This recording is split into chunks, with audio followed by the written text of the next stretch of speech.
Recap of Week 6 of Astronaut Reserve Training Block 1. I'm here with a mock-up of the airlock of the Mir space station, and this has relevance to actually most of what we did this week. So the first half of the week was all about spaceflight history. It was a fascinating series of lectures on everything from the first satellites to the space race, to the different kinds of space stations there have been in the past, including Mir, the Space Shuttle program, and of course a lot of information about the International Space Station.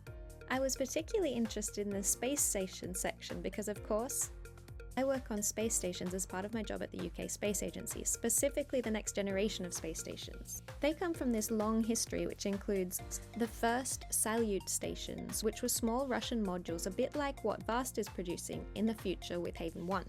Then we went to more complex stations like Mir, like this one, which is what the Axiom space station is planned to be something like.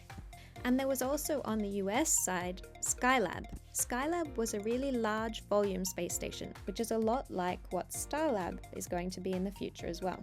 So it was interesting to draw these comparisons between what has gone in the past and what's to come in the future with commercial space stations. Of course, right now we still have the International Space Station and we have the Chinese Space Station. And coming soon there'll be Gateway orbiting around the moon. Now, the other reason this particular mock-up is interesting for this week is that we did our second certification dive in the neutral buoyancy facility. This was the very first step in extravehicular activity training, EVA training. Just getting your certification to be able to dive in the pool. And you do that using normal scuba, but you have to be able to prove that you have the skills to do that. Next up is surface supply diving. So you get a special helmet and you're provided with air from the surface rather than using a scuba tank on your back. After that, you start to build up by adding more and more equipment.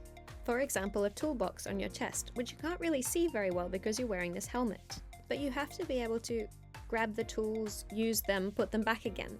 And so this is a great way to familiarize yourself with the kind of task that you'll later have to be doing on the International Space Station. Here we have these mock-ups that can be lowered into the pool. And you can see here that there are handrails all the way around. And so one of the things that's really important to learn is how to navigate around them when you're in microgravity.